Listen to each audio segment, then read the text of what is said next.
Welcome to Our Own Voice, a partnership in mental health awareness in cooperation with NAMI Wichita and KSUN Community Radio. NAMI is a national alliance on mental illness.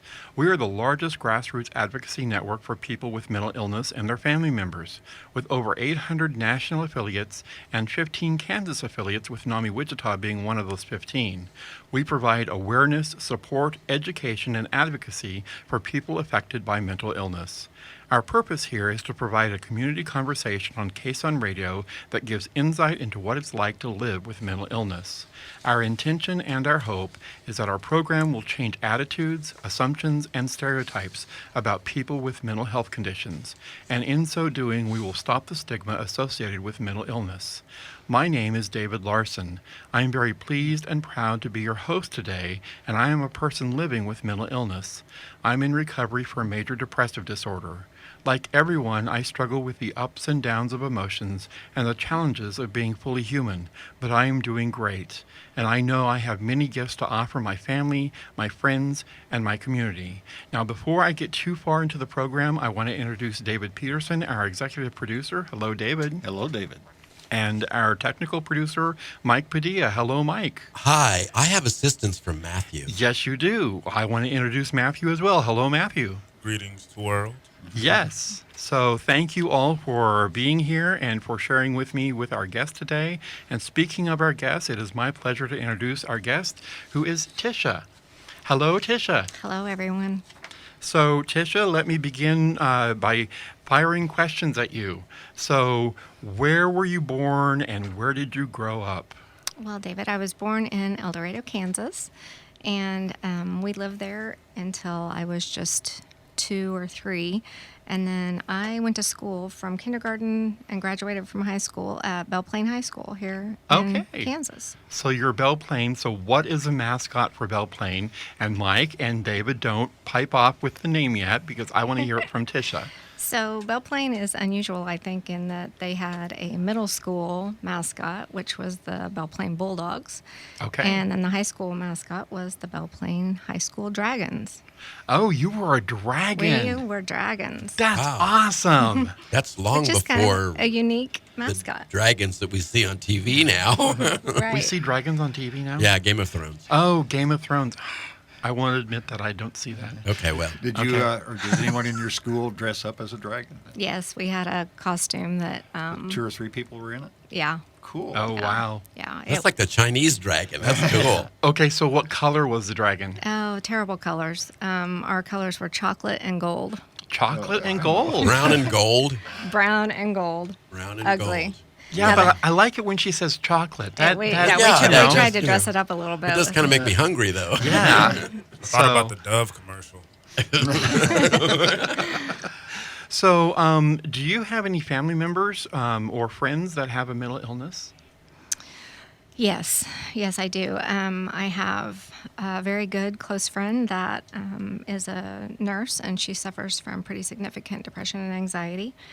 I have, my grandmother that is gone now had probably untreated depression most of her adult life.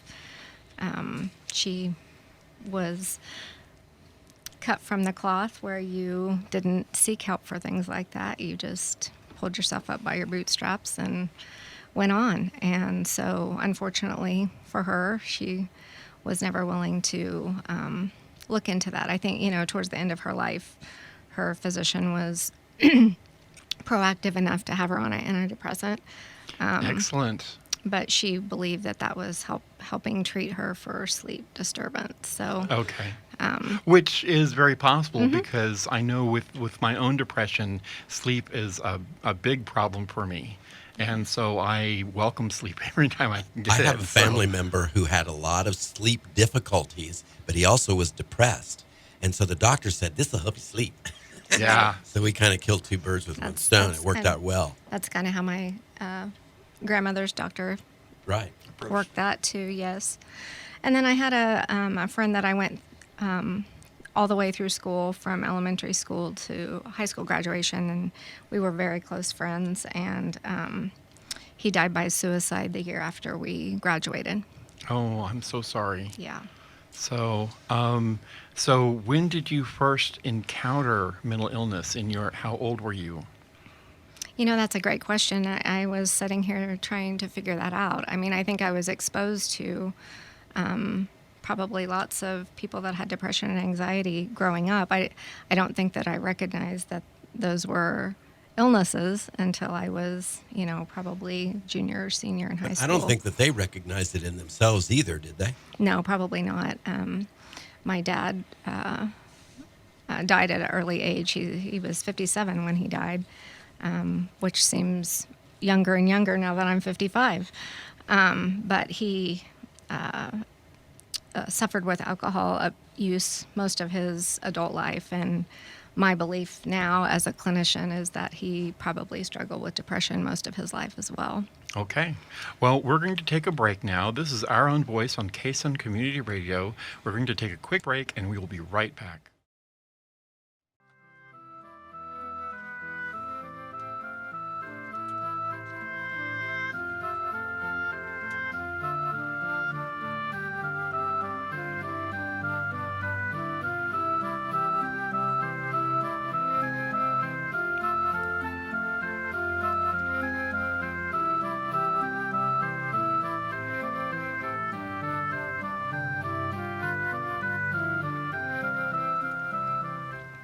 Welcome back to Our Own Voice, a partnership in mental health awareness in cooperation with NAMI Wichita and KSUN Community Radio.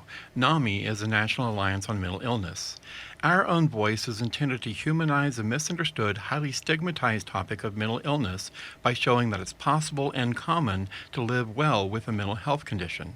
So, Tisha, during the break, we were talking about what to talk about, because there's a lot of information surrounding you that I'm sort of keeping hidden from our listeners until you spring it on us. And this is sort of the time to spring, I guess.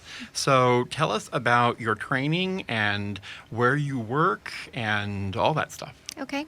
I initially went to school at Butler Community College, went on from there to Wichita State and graduated with a bachelor's degree in sociology, which is absolutely worthless.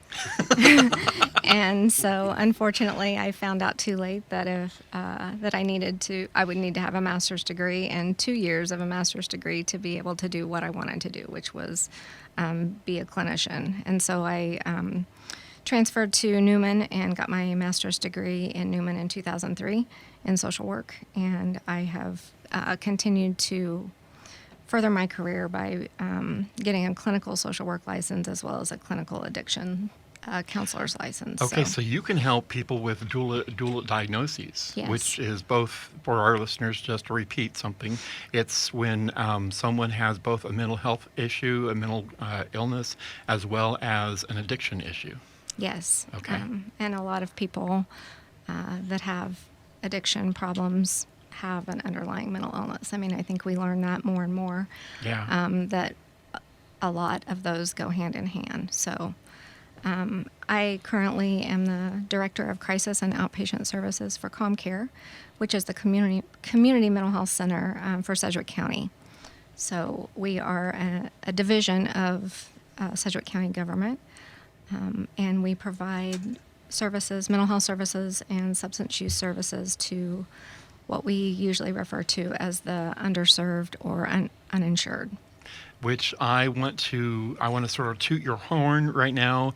I am very biased because I do receive services from Comcare, and I think you guys are awesome and great and wonderful, and thank you very much. Well, we appreciate that.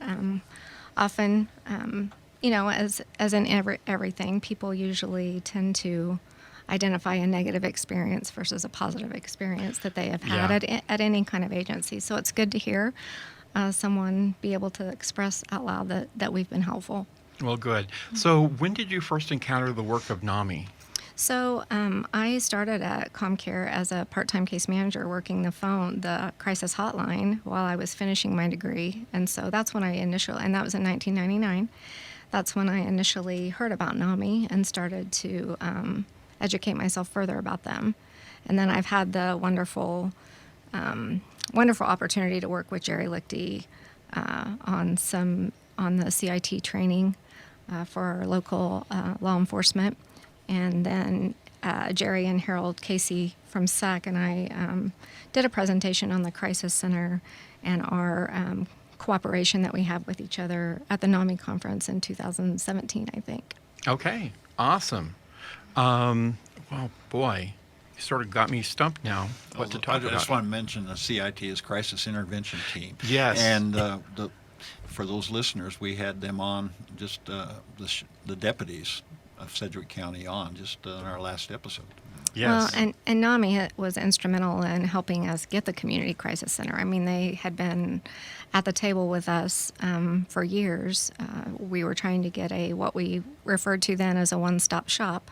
So there was no wrong door for the folks of Sedgwick County to bring a family member. They didn't need to know if it was mental illness or substance use problems, or they just needed to come and find us, and we would help them sort that out. And so NAMI was very instrumental in that and have been great proponents of our center. That's phenomenal. So You mentioned that you worked in social work, correct? Yes. Okay, so I go to Wichita State right now, and Awesome. that's interesting because I actually went to Butler as well. So did I. So That'd be an issue. so the Grizzlies are in here. So We talked about Buco Juco, didn't we? yep. Back in So- the day. So you said that your degree in sociology didn't have any value. So for a college student, like, what's something that you can give to other college students listening? I'm glad you asked that because my niece actually was a freshman at Wichita State this year, and she thought she wanted to get her degree in psychology, which would also turn out the same way as my sociology degree. So I helped her understand that if you get your undergraduate degree in social work, if you want to be a clinician, get your undergraduate degree in social work, and then you only have to go have 1 year of a master's program versus 2, which is time saving and lots of money saving too. Did she So want to get into what you're doing? She did, and she actually changed her major to social work. Wow. Yeah. So Excellent. would you like to help Matthew with his selection of a different major? I think I'm good with the major that I have right now, but I appreciate that information. Definitely. Yeah. wonderful. Well, I need to take another quick break here. This is Our Own Voice on KSM Community Radio. We are talking with Tisha about mental illness, and we're going to take a quick break and be right back. If you would like to learn more about the National Alliance on Mental Illness and how you can get involved in mental health advocacy, please visit our website at nami.org.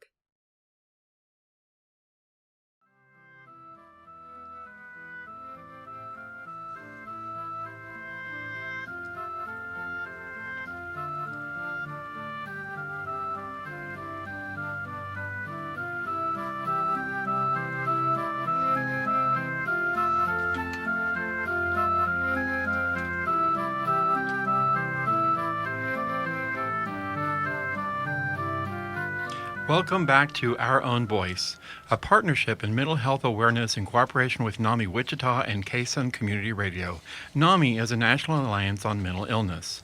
So, Tisha, I'm going to ask you a question that sometimes I pose to the consumer or the peer, which is what I am, being someone who deals with mental illness. Yes. What about your story could help our listeners gain a deeper understanding of mental health conditions and to dispel the stereotypes and misconceptions of mental illness? Okay. A couple of things come to mind. Number one, the current statistics regarding mental illness are that 1 in 4 adult Americans is dealing with some type of a mental health issue. So there's 6 of us in this room. It's 1.25 of us I didn't say which David, did I? are having a mental health issue. And I think the reason why I throw that statistic out is because it is, more common than most medical issues. And people still are struggling to get the treatment that they need or even being comfortable seeking treatment. So that's one of the things that I wanted to bring up. And then I think the other thing about my work history that really helped me understand a lot about mental illness was when I was the mental health coordinator at El Dorado Correctional Facility. So during that time, I think that there are a lot of stereotypes and misconceptions about people that are incarcerated. But I think one of the things that I really learned over there was that mental illness takes a huge toll on the person that has it, especially if they're not being treated. And then if they are incarcerated, it's even more significant because they have to fight the fight to for people to believe that they have something going on, that they're not just a criminal or not just antisocial personality disordered. And so I met a lot of really wonderful people working there, and I'm talking about the people that are incarcerated, that had they had the treatment that they needed, they might not have been in that situation. Very true. So I think it was a really good lesson to me that, there but for the grace of God go any of us. And so, I still see a lot of those people that were incarcerated now that I work at Comcare, because we have a lot of people that are released from prison to our community. And those with mental health, we're trying to get them connected back so they can get the treatment and maybe be successful in the community. What are some of the areas of treatment that Comcare provides? Because I know them, but I want the listeners to hear them too. Sure. We provide lots of services. So for adults, we have outpatient therapy. That's where you can be in group therapy or one-on-one therapy. We have medication management. For children, we work with kids that are identified as severely emotionally disturbed. And we have therapy, case management services. We even have Proud of Me preschool for little kids that are unsuccessful in regular preschool based on their mental health. We have the crisis service. We have substance use service. We have Center City, which is for our homeless population. And then we have CSS, which is our community support services. And they provide, kind of wraparound services, case management, therapy, med management for those people that are dealing with a severe and persistent mental illness. Okay. So, and I want to go back. I think it might have been the CSS that when I was first released from oscillotomy, that I received help with a case manager.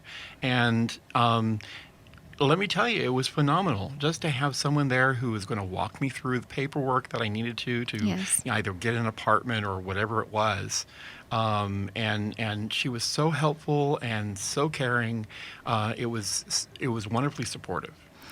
I think one of the best services that we provide that that other mental health providers cannot provide because we're federally mandated, and the identified party to provide the service is case management. I mean, the case manager is the key person that coordinates all of the care, helps make sure that the person has applied for benefits, whether that's disability or whether it's just insurance.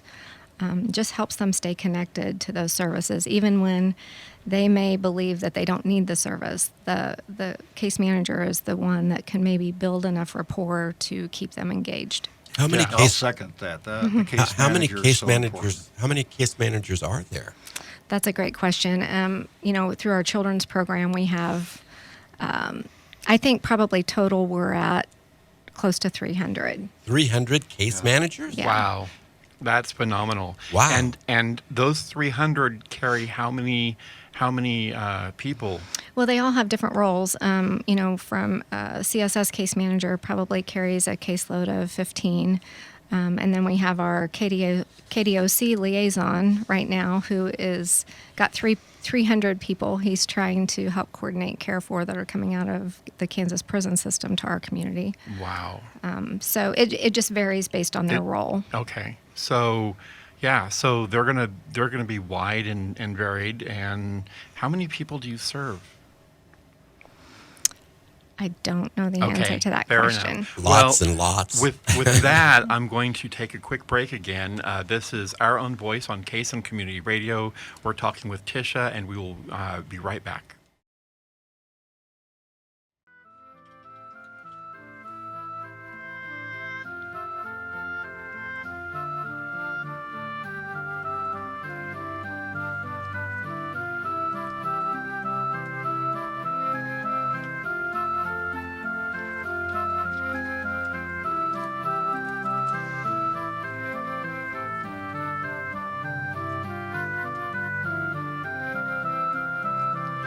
Welcome back to Our Own Voice, a partnership in mental health awareness in cooperation with NAMI Wichita and Kaysen Community Radio. NAMI is the National Alliance on Mental Illness. Now, David, normally before our fourth segment, which is what we're in now, I ask you for a number, and I didn't because I've been so enthralled in listening to what Tisha had to say. So please give us that wonderful information number. Well, I will give you that number. I also want to, it is fascinating to have Tisha on here. She's got so much information for us. But that beautiful intro music and exit music was composed by our own David Larson. So Thank you. I really enjoy that. I'm going to give the number, and then I'm going to, this is our NAMI number for information, 316-686-1373, 316-686-1373. And please call us. We have programs for peers or consumers, classes, and support groups, but we also have programs and classes for family members that have someone that's has in their family that has a mental illness. And we're starting up a couple of new programs, so we really want to get them out there, and that's one of them is Ending the Silence. And call us if you're interested in having a presentation made at a school. And also, we're back to having our basics program, which is fantastic. But, you know, I'm trying to think of the Crisis Center has a number that you call if you're in crisis, and I cannot think of it. Maybe Tisha We knows it? do. We do have that number, and it's a 24-hour hotline. We answer 24/7. Actually, I even worked the phones on Christmas Day this year. Our number is 316-660-7500. And a lot of people have the misconception that you need to be having suicidal thoughts to call the number. We do want you to call that number if you're having suicidal thoughts. But if you're just struggling, if you're just having a down day, or you don't want to burden your family or friends with something that you're worried about, please give us a call. We really value that time that we have with you, and we want to help. One of the other ways that we're helping, and we've partnered with NAMI, which we're so excited about, we have NAMI representatives in our building at the Crisis Center, which is at 635 North Main, if you're not familiar. And they are there every Wednesday from 3 p.m. to 7 p.m. And we're hoping that that can help people get connected. Because, you know, a lot of people that come in crisis are not alone. They come in with family or friends. Right. And so while the person is being served by the clinician, the family is often sitting there worrying and stressing and wondering what they're going to do next.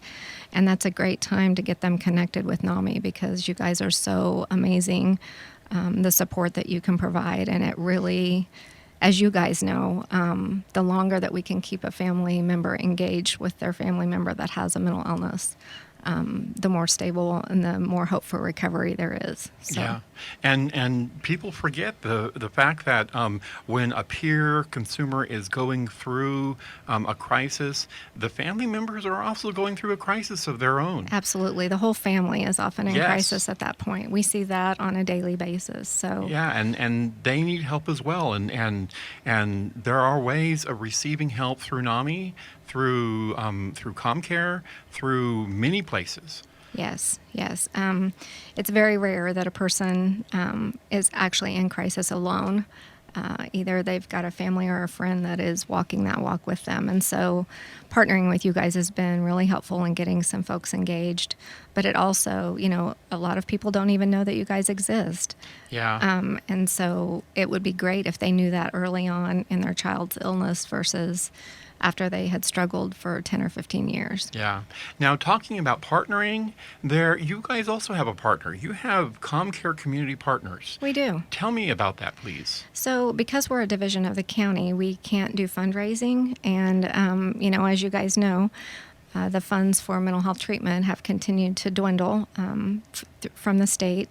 So forming Comcare Community Partners, which is a 501c3, we've been able to do some fundraising in order to be able to help more people. We can, the Community Partners does some fundraising, and then they are able to funnel that money into specific programs or events to help us provide services. Okay, so I know that I went to The Ripple Effect, which Yes. was the movie that Comcare Community Partners put on a while back. Absolutely wonderful movie about someone who jumped from the Golden Gate Bridge. Yes, Kevin Hines. Yeah, Kevin Hines, thank you. What events are coming up? Do you know? I know that they are. I know NAMI is bringing Kevin, one of the workers of the Golden Gate Bridge. He's a Right. law enforcement officer. I know that that's happening. I know that Comcare Community Partners is planning a large fundraising event, trying to bring in a national speaker. We don't have a date set for that yet, but it's a person that used to live here, is now on the West Coast, that struggles with mental illness, but is also a radio personality, I believe. Wonderful. Okay, well, I hope you keep us posted so we can go ahead and broadcast that here. Absolutely. And share it with our listeners and everything. Really fast, who is your hero or heroine? Oh, wow. I have so many. Completely okay to share multiple ones. I would have to say, clinically, Jason Scheck, Marilyn Cook, but I have to go back to my mom. Okay, very good. Well, thank you for joining us for Our Own Voice on Cason Community Radio. Thank you to Tisha for talking with us about mental illness. Join us for our next Our Own Voice program. Thanks for having me.